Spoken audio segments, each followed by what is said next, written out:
Hello అండి, welcome back to our channel Andhra రుచులు by మల్లిక. ఈరోజు మనం పాలకోవా ఎలా ప్రిపేర్ చేసుకోవాలో చూద్దాం. చాలా టేస్టీగా ఉంటుందండి. ఇది అచ్చం స్వీట్ షాప్ స్టైల్ పాలకోవా. మనం క్విక్గా కేవలం 5 నిమిషాలలో ప్రిపేర్ చేసుకోవచ్చు. కేవలం 3 ఇంగ్రీడియంట్స్ ఉంటే చాలు మన దగ్గర.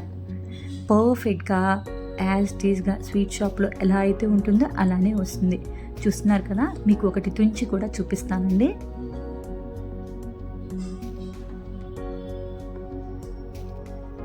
చూస్తున్నారు కదా ఎంత పర్ఫెక్ట్గా వచ్చిందో. టేస్ట్ అయితే అదిరిపోతుందండి. మన ఇంట్లో పిల్లలకి మన చేతితో హెల్తీగా చేసి పెట్టండి. ఇంకెందుకు ఆలస్యం, దీన్ని ఎలా ప్రిపేర్ చేసుకోవాలో చూద్దాం పదండి. ముందుగా స్టవ్ వెలిగించుకొని ప్యాన్ పెట్టుకొని దాంట్లో ఒక 2 టేబుల్ స్పూన్ల వరకు నెయ్యి వేసుకోండి. ఈ నెయ్యి మెల్ట్ అయిన తర్వాత స్టవ్ ఒకసారి ఆఫ్ చేసుకోండి. స్టవ్ ఆఫ్ చేసేయండి, గుర్తుపెట్టుకోండి. ఇప్పుడు ఇందులో ఒక 1/2 కప్పు వరకు పాలు పోసుకోండి. 1.5 కప్పు వరకు పాల పొడి వేసుకోండి.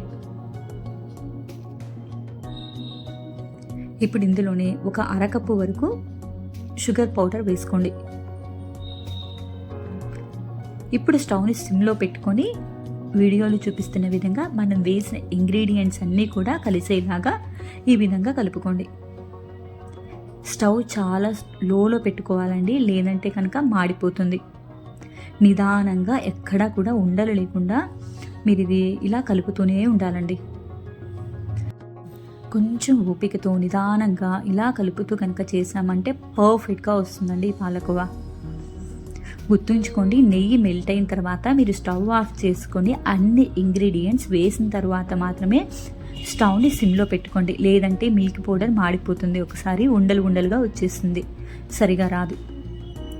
చూస్తున్నారు కదా, ఇలా స్టిక్కీగా వస్తుందండి. ఇప్పుడు ఏం చేయాలంటే మనం ఉడెన్తో ఇలా ఫోర్స్గా ప్రెస్ చేసుకుంటూ కలుపుతూ ఉండాలి. చూస్తున్నారు కదా, వీడియోలో చూపిస్తున్న విధంగా ఈ విధంగా స్ట్రెచ్ చేస్తున్నట్టు, అంటే ఇలా లాగుతున్నట్టు చక్కగా కలుపుకోవాలి. అప్పుడే మనకి స్మూత్గా వస్తుంది పాలకోవా.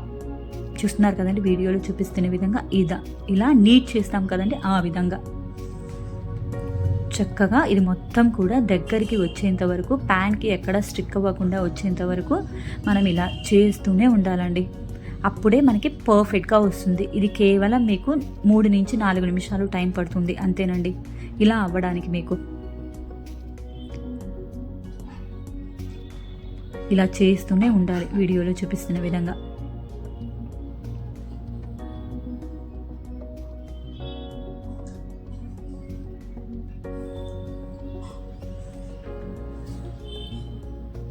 సైడ్స్ అమ్మటి అనుకుంటూ మీరు ఇలా చేసుకుంటూ ఉండండి.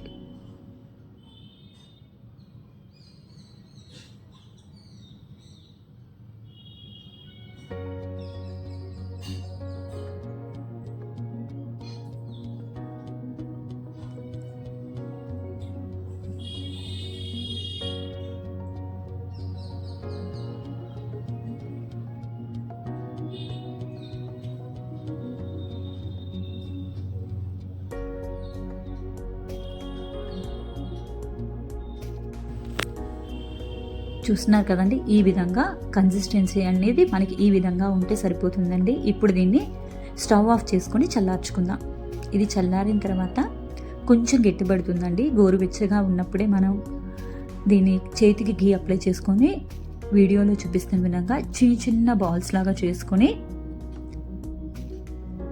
మధ్యలో ప్రెస్ చేసుకోండి.